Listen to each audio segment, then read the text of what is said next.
اور آپ نے اتنا کھایا اور پیٹ بھر کے کھایا. تو اعلیٰ حضرت رحمۃ اللہ تعالیٰ نے کیا جواب ارشاد فرمایا, جو ہم موضوع بھی ڈسکس کر رہے تھے, غریبوں کی دعوت, دل جوئی, بہت ساری چیزیں ہیں. تو آپ نے فرمایا کہ میاں ایسی خلوص کی دعوت اگر ہو تو ہم بار بار آنے کو تیار ہیں. کیا بات ہے, سبحان اللہ, سبحان. تو اچھا ایک اور بات سیکھنے کو ملی اسد بھائی, یہ واقعہ میں نے کئی بار بیان بھی کیا ہوگا, سنا بھی ہوگا, لیکن کہتے ہیں نا بعض اوقات تکرار سے کوئی نئی چیز سامنے آتی ہے. کسی غریب کے یہاں جائیں, اچھا چلے نفس کو مار کے, اب اس کا کھانا دال چاول ہے, تو 2 لقمے میں کھائے اور نہیں بس اب مجھے نہیں کھانا, اس غریب کو پتہ چل جاتا ہے. جی بالکل. اب وہاں جا کر اس کو یہ محسوس بھی نہ ہونے دینا کہ تمہارا کھانا نہ مجھے ڈاکٹروں نے بھی منع کیا ہے اور مجھے طبیعت کا بھی موافق نہیں ہے. عذر صحیح تھا. لیکن یہ کتنی زبردست تربیت ہے کہ اگر آپ کسی غریب کے گھر جا کر باقاعدہ رغبت کے ساتھ کھائیں تو اس کو کتنی خوشی ہوگی کہ یار میرا یہ جو بھی میں نے پیش کیا اس کو پسند آ رہا ہے اور یہ انجوائے کر رہا ہے. تو سبحان اللہ, یہ واقعی تربیت ہے کہ جائیں تو وہاں جا کے بھی نخرے نہ دکھائیں. پتہ چلا بھائی چلا تو گیا تھا, دیکھو کتنا عاجزی کا پیکروں اپنے نوکر کے دعوت پہ گیا اور وہاں جا کے اس کے کھانے کو ہاتھ بھی نہیں لگایا صاحب نے, تو یہ تو ایسا نہ اس کو جا کے آپ نے ذلیل کر دیا. تو اب یہ بھی عاجزی اور کہتے ہیں گھل مل جانا کوئی بات نہیں ہے. اگر آپ کسی بڑے منصب پر ہیں وہ بھی رب کا بندہ ہے, اور یاد رکھیں اللہ تعالیٰ نے اپنے اولیاء کو اپنے بندوں میں چھپا کر رکھا ہے. کیا معلوم جو آج آپ کا امپلائی ہے وہی اللہ کا ولی ہو اور اس کی دعا لگ جائے ہمارا بیڑا پار ہو جائے. سب کے ساتھ اچھا برتاؤ, سب کی عزت آپ کرتے رہیں, انشاءاللہ برکتیں لوٹتے چلے جائیں گے. بہت سارے اہل بیت اطہار ہیں, سرکار علیہ السلام کے 2 مبارک چچا, سبحان اللہ, ان کا تذکرہ بھی ہم سنیں گے. لیکن آئیے جو ہمارا مدنی گلدستہ تھا وہ ریڈی ہو گیا ہے, پہلے وہ دیکھ لیتے ہیں. صلو علی الحبیب صلی اللہ تعالی علی محمد صلی اللہ علیہ وسلم. میرے پیارے اسلامی بھائیوں, ایک نئی جگہ, تاریخی جگہ اور مبارک جگہ ہمارے ساتھ. آپ یہ بورڈ دیکھ سکتے ہیں, یہ ٹاپ کاپی میوزیم دنیا کا مشہور و معروف میوزیم ہے. ویسے دنیا کے میوزیمز میں بادشاہوں کی یادگاریں اور دنیا کے تاریخی چیزیں ہوتی ہیں, لیکن اس میوزیم کی خاص بات یہ ہے کہ اس میوزیم کے اندر, اس عجائب گھر کے اندر میرے آقا مدینے والے مصطفیٰ صلی اللہ تعالی علیہ وسلم, انبیاء کرام اور صحابہ کرام کے تبرکات ہیں. اچھی اچھی نیتوں کے ساتھ تبرکات کی برکتیں لوٹنے کے لیے ہم یہاں حاضر ہوئے ہیں. اندر چلتے ہیں اور وہاں جا کر آپ کو وہاں کے تبرکات دکھاتے ہیں. صلو علی الحبیب صلی اللہ تعالی علی محمد صلی اللہ علیہ وسلم. یہ مقامات مقدسہ,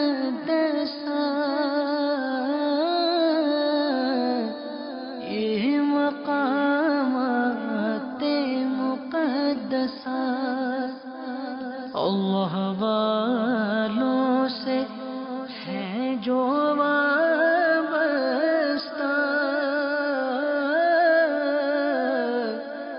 ہے مقامات مقدسہ. یہ ٹاپ کاپی میوزیم کا مین انٹرنس گیٹ ہے اور یہاں اب ہم پہنچے اور انشاءاللہ اندر جا رہے ہیں تبرکات کی زیارت کرنے کے لیے. صلو علی الحبیب صلی اللہ تعالی علی محمد صلی اللہ علیہ وسلم. آپ دیکھ رہے ہوں گے اس وقت اب جو 3 مبارک تلواریں حضرت عمار بن یاسر رضی اللہ عنہ, یہ وہی عمار بن یاسر ہے جو اسلام کی راہ میں سب سے زیادہ جن کو تکالیف دی گئی, آل یاسر, یہ ان میں سے عمار بن یاسر ہے. یہ ان کی پہلی تلوار ہے اور یہ تلوار حضرت جعفر طیار, سبحان اللہ, اسلامی لشکروں کے سپہ سالار رہے, بہت زیادہ بہادر صحابی, یہ ان کی جو ہے وہ تلوار ہے. اور حضرت خالد بن ولید, سبحان اللہ, وہ لشکر کے سپہ سالار, عظیم سپہ سالار جن کی تاریخ ہم پڑھتے ہیں, جنہوں نے دنیا پر, پوری دنیا پر اسلامی حکومت کے لیے جو انہوں نے جد و جہد کی ساری دنیا جانتی ہے. ایسے سپہ سالار سیف اللہ, سیف الرسول, اور وہ میرے پیارے اسلامی بھائیوں ہمارے سامنے ان کی تلوار ہے. یہ وہی خالد بن ولید ہے جن کی ٹوپی مبارک میں سرکار علیہ السلام کا منہ مبارک ہوا کرتا اور فرماتے وہی منہ مبارک کی برکت ہے جس کی وجہ سے خالد جو ہے وہ جنگ جیتا کرتا ہے. یہ حضرت ابو بکر رضی اللہ تعالیٰ عنہ, حضرت عمر رضی اللہ تعالیٰ عنہ, سبحان اللہ, شیخین کریمین کی مبارک تلواریں ہیں. سبحان اللہ, سبحان اللہ. اللہ تعالیٰ ان تلواروں کی برکت سے ہماری مغفرت فرمائے, ہمیں بھی راہ خدا میں قربانی دینا نصیب فرمائے. اب دیکھ رہے ہیں ہم پیارے آقا علیہ السلام کی مبارک تلوار, سبحان اللہ, سبحان اللہ. میرے آقا کو کتنی بار قدم, میرے آقا کے ہاتھ مبارک کو چوما ہوگا, اور تینوں تلواریں ہیں اور اوپر والا جو ہے یہ تیر ہے, تیر نا, سبحان اللہ, سبحان اللہ. مصطفیٰ کریم علیہ السلام کے مبارک ہاتھوں میں آئی ہوئی یہ تلواریں, سبحان اللہ. آپ دیکھیں کتنی خوبصورت ہیں, اور کیوں خوبصورت نہ ہو, نبی کے ہاتھوں کو چوما ہے, سبحان اللہ, سبحان اللہ. شہنشاہ کونین کے استعمال میں رہیں. اللہ تعالیٰ ان مبارک تبرکات کے صدقے ہم سب کی مغفرت فرمائے, مدنی چینل کے ناظرین کی بھی مغفرت فرمائے. سبحان اللہ. یہ پیالہ وہ ہے جو اس میں میرے آقا علیہ السلام نے, سبحان اللہ, پانی پیا. اللہ اللہ اللہ اللہ تعالیٰ اس پیالے کی برکتیں ہم سب کو عطا فرمائے. سرکار کے ہاتھوں جام کوثر پینا نصیب فرمائے. آقا کے ہاتھوں محشر کے دن کوثر کے جام ہم سب کو عطا ہوں. سبحان اللہ, کتنے خوش نصیب ہیں ہم اس مبارک مقام پر. اللہ تعالیٰ ہم سب کے گناہوں کو معاف فرمائے. اگلا جو تبرکات ہے میرے آقا علیہ الصلوۃ والسلام کے مبارک بال ہیں. سبحان اللہ سبحان اللہ. ہم سیاہ کاروں پہ یا رب تپش محشر میں سایہ افغن ہو تیرے پیارے کے بھرے گے سو. سبحان اللہ. اب ہم پہنچے ہیں بی بی فاطمہ رضی اللہ تعالی عنہا. سبحان اللہ, جس مصلی پر نماز ادا فرماتی. آئے ہائے ماشاء اللہ. آپ دیکھیں یہ رگ آف حضرت فاطمہ, پریئر رگ. ہاں یعنی آپ دیکھ سکتے ہیں کہ اس پہ ماشاءاللہ کتنی پیارے چیزیں لکھی ہوئی, اور یہاں اس پر عبادت فرمایا کرتی بی بی فاطمہ رضی اللہ تعالی عنہا. آپ اس کا نظارہ کیجیے. سبحان اللہ سبحان اللہ. خاتون جنت کا مبارک مصلی بھی دیکھا. اسلامی بہنیں غور کر لیجئے کہ آپ نماز کی کتنی پابند ہیں. خاتون جنت کا جب تذکرہ ہوا تھا تو ہم نے پردے کے بارے میں بھی سنا تھا. اسلامی بہنوں کو بھی محرم الحرام کے اس مبارک مہینے میں سیرت خاتون جنت, سیرت امہات المومنین سے یہ برکتیں لینی ہیں کہ نماز کی پابندی ہو, ذکر و اذکار کی پابندی ہو, پردے کی پابندی ہو. اور اسلامی بھائیوں کو اہل بیت اطہار کی جو عادتیں ہم ڈسکس کر رہے ہیں ان سے مدنی پھول حاصل کر کے اپنی زندگی کے مدنی گلدستے میں اس کو سجاتے چلے جانا ہے. فضائل بیان ہو رہے ہیں, کچھ احادیث مزید. سبحان اللہ. میدان محشر کا تھوڑا تذکرہ ہو جائے. سبحان اللہ سبحان اللہ. نبی کریم علیہ الصلوۃ والسلام نے ارشاد فرمایا کہ اول من اشفع له یوم القیامت من امتی اہل بیتی. ارشاد فرمایا کہ اہل بیتی, ارشاد فرمایا کہ کل بروز قیامت میں سب سے پہلے جن کی شفاعت کروں گا وہ میرے اہل بیت ہوں گے. سبحان اللہ سبحان. پھر فرمایا ثم الاقرب فالاقرب من قریش, پھر قریش میں سے جو زیادہ قریب ہوگا اس کی. ثم من آمن بی واتبعنی من الجمن, اور اس کے بعد پھر یمن کے وہ لوگ کہ جنہوں نے مجھ پر ایمان لایا ہوگا اور میری اتباع کی ہوگی. ثم من سائر العرب, پھر اس کے بعد جملہ عرب ان کی میں شفاعت کروں گا. ثم الاعاجم, پھر اس کے بعد عجمی یعنی عرب سے جو ہٹ کے ہیں ان کی شفاعت کروں گا. ومن اشفع له اولا افضل, اور ارشاد فرمایا کہ میں جس کی پہلے شفاعت کروں گا وہ افضل ہوگا. یعنی اہل بیت کی چونکہ سب سے پہلے شفاعت کروں گا تو وہ افضل لوگ ہیں. یہ ہے میدان محشر کے اندر سرکار دو عالم صلی اللہ علیہ وسلم کی شفاعت کرنا. اب ہے پل صراط پر چلیے. مولا علی مشکل کشا شیر خدا رضی اللہ تعالیٰ عنہ روایت کرتے ہیں کہ اثبتکم علی الصراط اشدکم حبا لاہل بیتی ولاصحابی. ارشاد فرمایا کہ پل صراط پر تم میں سے زیادہ ثابت قدم وہ شخص ہوگا کہ جو میرے اہل بیت کے ساتھ اور میرے اصحاب کے ساتھ شدید محبت کرتا ہے. سبحان اللہ سبحان اللہ. میرے میٹھے اور پیارے اسلامی بھائیوں, اہل بیت کے فضائل واقعی اتنے ہیں کہ ہم اگر 10 دن یہ 10 راتیں صرف اہل بیت اطہار کے فضائل بیان کریں تو شاید یہ بھی ختم ہو جائیں. مگر روزانہ ہی سلسلے کے بعد ہم بھی تشنا اٹھتے ہیں, وقت ختم ہو جاتا ہے, اور آپ کو بھی یہ احساس ہوتا ہوگا کہ بہت کچھ سننا رہ گیا. حضرت عباس رضی اللہ تعالیٰ عنہ, میرے پیارے آقا علیہ الصلوۃ والسلام کے پیارے چچا, سبحان اللہ, آپ کے فضائل تو اس قدر ہیں. ایک بار میرے آقا علیہ الصلوۃ والسلام نے آپ کے بارے میں فرمایا کہ جس نے میرے چچا کو تکلیف دی اس نے مجھے تکلیف دی, کیونکہ آدمی کا چچا اس کی باپ کی مثل ہوتا ہے. اپنے چچا سے آپ اتنا پیار فرماتے. ایک بات حضرت ابن عباس سے روایت ہے کہ رسول کریم صلی اللہ علیہ وسلم نے فرمایا عباس مجھ سے ہیں اور میں ان سے ہوں. سبحان اللہ, یہ مرتبہ. اچھا یہاں بھی درس ہے. ایک تو حضرت عباس کے فضائل, اور اپنے چچا سے کیا پیار ہونا چاہیے, اپنے چچا کو کتنی تعظیم دینی چاہیے. جملہ کتنا زبردست ہمیں سکھا رہا ہے کہ چچا مثل باپ ہوتا ہے. کیا ہمارے اپنے چچا جان سے ایسا رابطہ ہے؟ بعض اوقات تو چچا جان کو جناب لوگ ذلیل کر رہے ہوتے ہیں, ان سے اس طرح کا ادب نہیں کر رہے ہوتے. تو ہمیں اپنے چچا سے بھی کس طرح کا انٹریکشن رکھنا ہے, یہ بھی نبی پاک علیہ الصلوۃ والسلام کی سیرت سے پتہ چل رہا ہے. آپ کے وسیلے سے تو بارش کی دعائیں مانگی جاتی ہیں. بہت ہی مشہور واقعہ ہے جی. بالکل امیر المومنین سیدنا عمر فاروق اعظم رضی اللہ تعالیٰ عنہ کے دور خلافت میں جب شدید قحط سالی ہوئی اور لوگ خشک سالی کی وجہ سے بےتاب ہو گئے تو وہ امیر المومنین حضرت عمر فاروق اعظم رضی اللہ تعالیٰ عنہ کی بارگاہ میں حاضر ہوئے اور نماز استسقاء کے لیے مدینہ منورہ سے باہر میدان میں تشریف لے گئے. اور ایک صحابہ کرام کا ایک ہجوم تھا, کئی صحابہ کرام اس مجمع میں اس جماعت میں شریک تھے. اس وقت امیر المومنین سیدنا عمر فاروق اعظم رضی اللہ تعالیٰ عنہ نے حضرت عباس رضی اللہ تعالیٰ عنہ کا بازو تھام کر انہیں آگے اٹھایا اور ان کو اپنے آگے کھڑا کر کے اس طرح دعا مانگی کہ یا اللہ پہلے جب ہم لوگ قحط میں مبتلا ہوتے تھے تو تیرے نبی کے وسیلے سے ہم بارش کی دعائیں مانگتے تھے، تو تو ہم کو بارش عطا فرماتا تھا، مگر آج ہم تیرے نبی صلی اللہ تعالی علیہ وسلم کے چچا کو وسیلہ بنا کر دعا مانگتے ہیں، لہٰذا تو ہمیں بارش عطا کر دے۔ پھر جب حضرت عباس رضی اللہ تعالیٰ عنہ نے بھی بارش کے لیے دعا مانگی تو ایسی بارش ہوئی کہ لوگ جب واپس پلٹے تو گھٹنوں پانی بارش کی وجہ سے وہ اس میں لوٹتے ہوئے گھروں کو واپس آ گئے، اور کیسے خوش عقیدہ تھے، کوئی جذبہ مسرت میں حضرت عباس رضی اللہ تعالیٰ عنہ کے چادر کو چومتے، ان کے جسم سے اپنا ہاتھ مس کرتے، کیسے خوش عقیدہ۔ یہ صحابہ اکرام علیہم الرضوان کا انداز بتایا جائے۔ سنیے میرے ناظرین، یہ کوئی اور قوم کی بات نہیں ہو رہی، صحابہ کرام کا دور ہے، اور آپ کو آگے کر کے یہ دعا مانگی جا رہی ہے کہ یا اللہ پہلے ہم نبی پاک کے وسیلے سے دعا مانگتے تھے، آج ان کے چچا کے وسیلے سے دعا مانگ رہے ہیں۔ تو وسیلے سے دعا مانگنا، بزرگوں کا وسیلہ اللہ کی بارگاہ میں پیش کرنا، اور پھر رب کی طرف سے اس دعا کا قبول ہو جانا، اب اور کون کون سی دلیلیں چاہیے؟ تو بہرحال یہ اللہ والوں کا طریقہ، صحابہ کرام علیہم الرضوان کا طریقہ ہے، الحمدللہ ہمارے عقیدے کا بھی اظہار ہو رہا ہے۔ بڑا دلچسپ ایک واقعہ حضرت عباس اور حضرت عمر فاروق رضی اللہ عنہ کا، مسجد نبوی شریف کے قریب ان کا گھر تھا، حضرت عباس رضی اللہ عنہ کا۔ تو آپ کا ایک پرنالہ تھا، وہ پرنالہ، اور وہاں سے پانی جب بارش برستی اور پانی نیچے آتا تو حضرت عمر فاروق رضی اللہ عنہ نے ایک مرتبہ جب بارش برسی آپ نے دیکھا کہ نمازیوں کے وہ کپڑوں پر چھینٹے پڑتے ہیں، تو آپ نے کیا کیا کہ آپ نے اس پرنالے کو اکھاڑ دیا۔ حضرت عباس رضی اللہ تعالیٰ عنہ جب آپ واپس آئے، آپ نے دیکھا تو لوگوں سے پوچھا کہ کس نے اس کو اکھاڑا ہے، تو انہوں نے عرض کیا کہ حضور یہ حضرت عمر فاروق رضی اللہ عنہ نے ایسا کیا۔ آپ رضی اللہ عنہ گئے عمر فاروق رضی اللہ عنہ کی بارگاہ میں اور کہا کہ حضور یہ جو آپ نے پرنالہ اکھاڑا ہے تو یہ نبی کریم صلی اللہ علیہ وسلم نے اپنے ہاتھ سے لگایا تھا، چونکہ اپنے ہاتھ سے لگایا تھا، میں بھی محسوس کر رہا تھا، اس سے تکلیف ہوتی ہے، لیکن سرکار نے چونکہ لگایا تھا اس وجہ سے میں نے اس کو اکھاڑنا گوارا نہیں کیا۔ اب جیسے ہی حضرت عمر فاروق رضی اللہ عنہ نے یہ سنا، آپ نے کہا کہ حضور آپ چلیں، اب میرے کندھے ہوں گے اور آپ کے پاؤں ہوں گے، اور آپ اس پرنالے کو دوبارہ سے تعمیر کریں۔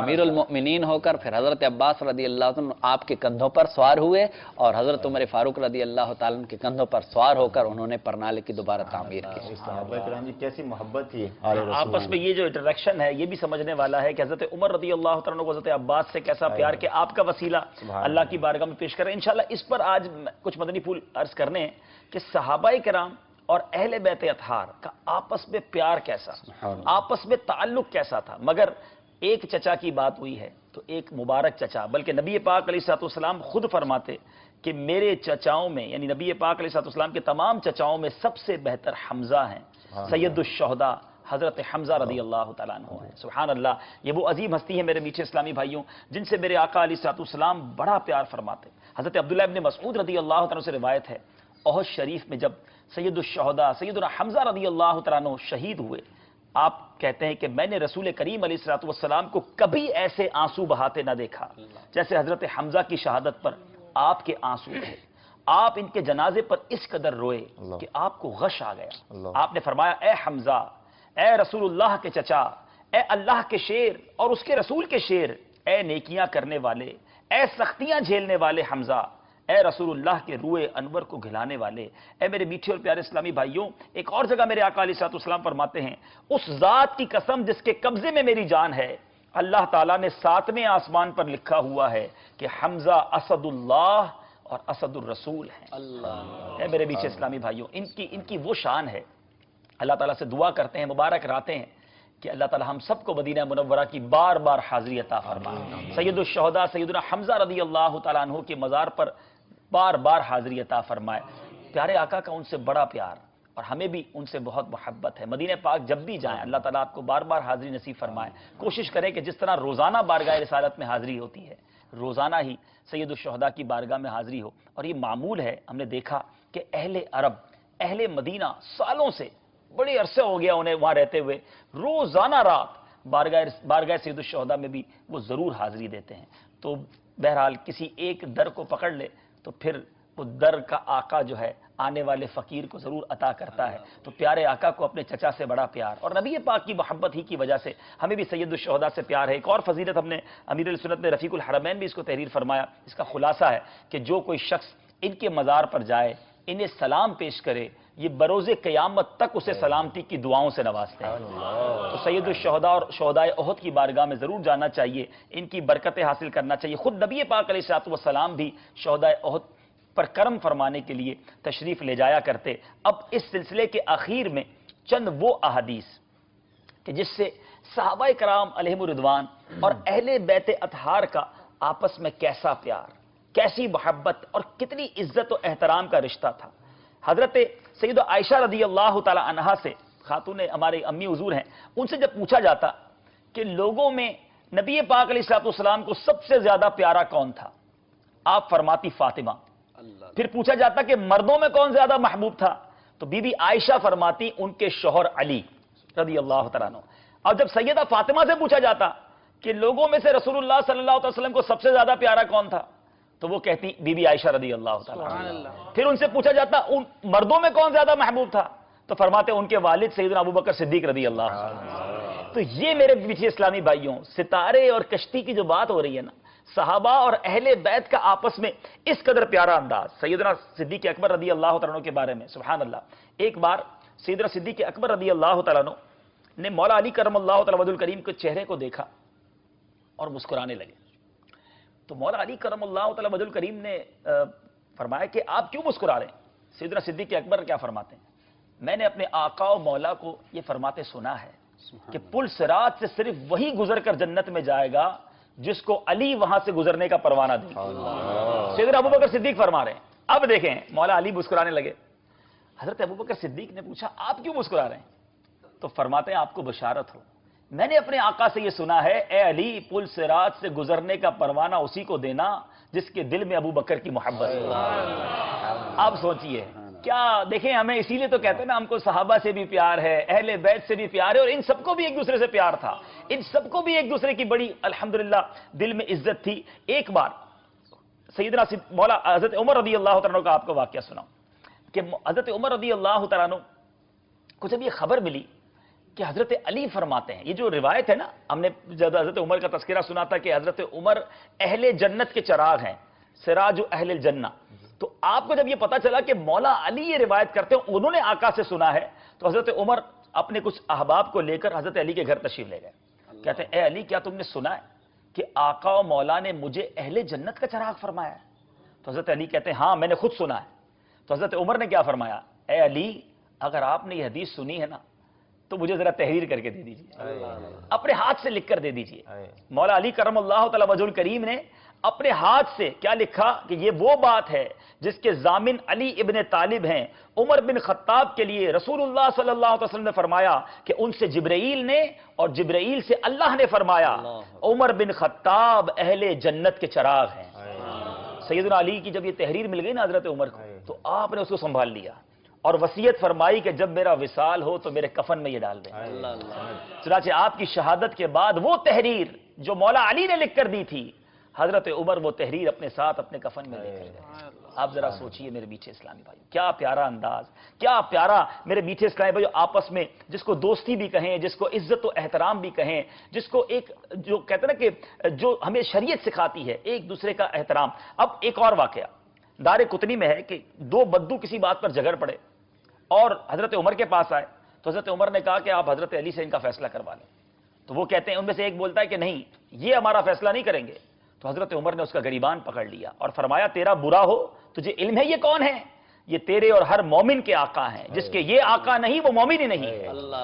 اے میرے میٹھے اسلامی بھائیوں، حضرت عمر رضی اللہ تعالیٰ عنہ اور حضرت علی رضی اللہ تعالیٰ عنہ کا کیا پیار تھا، کیا احترام تھا۔ بہت بڑا باب ہے میرے پاس، اتنی احادیث ہیں کہ میں بیان کرتا چلا جاؤں۔ مولا علی کرم اللہ تعالیٰ وجہ الکریم کا ایک فرمان سنیں۔ سیدنا علی حضرات شیخین کو ایک دوسرے کی، حضرت شیخین اور حضرت علی، یعنی شیخین کہا جاتا ہے حضرت ابوبکر صدیق اور حضرت عمر رضی اللہ تعالیٰ عنہ، یعنی یہ حضرات ایک دوسرے کی خوشی کو اپنی خوشی اور ایک دوسرے کے غم کو اپنا غم سمجھتے۔ حضرت علی جب نبی پاک علیہ السلام سے سیدہ فاطمہ رضی اللہ تعالیٰ عنہ کا رشتہ مانگنے کے لیے، حضرت علی کو کس نے قائل کیا؟ حضرت ابوبکر صدیق رضی اللہ تعالیٰ عنہ نے۔ اسی کتاب میں ایک کتاب میں مرقوم ہے کہ نبی کریم علیہ السلام نے سیدہ فاطمہ کی شادی کے لیے ضروری سامان خریدنے کے لیے صدیق اکبر رضی اللہ تعالیٰ کو ذمہ داری سونپی تھی۔ اس سے معلوم ہوا کہ صدیق اکبر رضی اللہ تعالیٰ کو خاندان نبوت سے کیسا قرب حاصل تھا اور ایک بار حضرت عمر کی شہادت کے بعد، حضرت ابن عباس سے روایت ہے کہ حضرت عمر کی شہادت کے بعد میں ان کے جسم اقدس کے پاس کھڑا تھا، ایک صاحب نے میرے کاندھے پر ہاتھ رکھا اور فرمایا اللہ تعالیٰ آپ پر رحم فرمائے، بے شک مجھے امید ہے کہ اللہ تعالیٰ آپ کو آپ کے دونوں دوستوں یعنی پیارے آقا علیہ الصلوۃ والسلام اور ابو بکر صدیق کا ساتھ عطا کرے گا، کیونکہ میں نے بارہا رسول اللہ کو یہ فرماتے سنا کہ میں تھا اور ابو بکر و عمر، میں نے یہ کہا اور ابو بکر و عمر نے، میں چلا اور ابو بکر و عمر، میں نکلا اور ابو بکر و عمر۔ کہتے جس شخص نے میرے کاندھے پر ہاتھ رکھ کے شیخین کے فضائل بیان کیے، حضرت عمر سے مخاطب ہو کر یہ کہا کہ آپ کو اللہ حضرت پیارے آقا علیہ الصلوۃ والسلام حضرت ابو بکر کا ساتھ ملے گا، جب میں نے مڑ کے دیکھا وہ کون تھے تو وہ مولا علی کرم اللہ تعالی وجہ الکریم تھے، تو پتہ چلا کہ ان سب کے دلوں میں کیسا پیار، کیسی یگانگت تھی، اور ہمارے دلوں میں بھی اہل سنت کا یہی عقیدہ ہے کہ ہم سب کا ان سے بے حد پیار ہے، احترام ہے، اور اسی برکت سے ہمارا بیڑا پار ہے۔ اہل سنت کا یہ بیڑا پار اصحاب حضور، اہل سنت کا یہ بیڑا پار اصحاب حضور، نجم ہے اور ناؤ ہے عطرت رسول اللہ کی، نجم ہے اور ناؤ ہے عطرت رسول اللہ کی۔ سبحان اللہ۔ میرے میٹھے اور پیارے اسلامی بھائیوں، سلسلے کا وقت اپنے اختتام کو پہنچا۔ آج کچھ عاشورہ کے دن ہم نے، کیونکہ کئی مقامات ایسے ہوں گے جہاں آج شب عاشور ہوگی، عاشورہ کے کچھ روزے کے فضائل بھی اگر بیان ہو جائیں تو عاشورہ کے دن جو اعمال کرنے ہیں وہ کچھ بیان فرما دیں۔ عاشورہ کی شب کی جو فضیلت ہے، جو رکعت نماز باپا نے تحریر فرمایا امیر علیہ سنت نے، وہ ہم سن لیتے ہیں۔ امیر علیہ سنت تحریر فرماتے ہیں کہ عاشورہ کی رات میں 4 رکعت نماز نفل اس ترتیب سے پڑھیں کہ ہر رکعت میں الحمد شریف کے بعد آیت الکرسی 1 بار اور سورہ اخلاص 3 بار پڑھیں، اور نماز سے فارغ ہو کر سورہ اخلاص بھی پڑھیں تو گناہوں سے پاک ہوگا اور بہشت کی بے انتہا نعمتیں ملیں گی۔ سبحان اللہ۔ 4 رکعتیں پڑھنی ہیں، الحمد شریف، اس کے بعد آیت الکرسی 1 بار اور سورہ اخلاص 3 بار، اور نماز سے فارغ ہونے کے بعد 100 مرتبہ سورہ اخلاص پڑھیں، انشاءاللہ عزوجل جنت کی بے شمار نعمتیں حاصل ہوں گی۔ اور یوم عاشور کا جو روزہ ہے اس کے بے شمار فضائل، نبی پاک علیہ الصلوۃ والسلام کا فرمان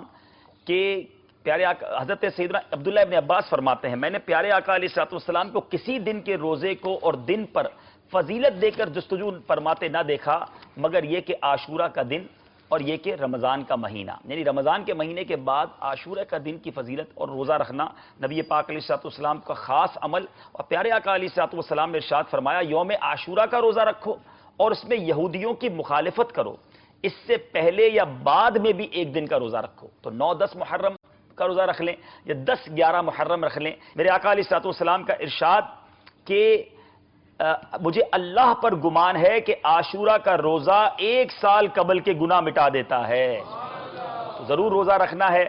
پھر میرے میٹھے اسلامی بھائیوں، اس میں پڑھنے کی دعائیں ہیں، نوافل ہیں، تو مدنی پنج سورہ حاصل کر لیں، اس میں محرم الحرام کا ایک پورا باب ہے۔ اللہ تعالیٰ سے دعا ہے رب کریم ہم سب کی حاضری کو قبول فرمائے اور ہم نے جو کچھ سنا اسے یاد رکھنے، اس پر عمل کرنے کی توفیق عطا فرمائے، اہل بیت اور صحابہ کی محبت میں زندگی گزارنا نصیب فرمائے، انہی کی محبت میں ہمیں ایمان اور عافیت کے ساتھ میٹھے مدینے میں موت عطا فرمائے، اور جنت البقیع میں ہم سب کو صحابہ کرام اور اہل بیت اطہار کے قدموں میں مدفن نصیب فرمائے، آمین بجاہ النبی الامین صلی اللہ تعالی علیہ وسلم۔ صلو علی الحبیب۔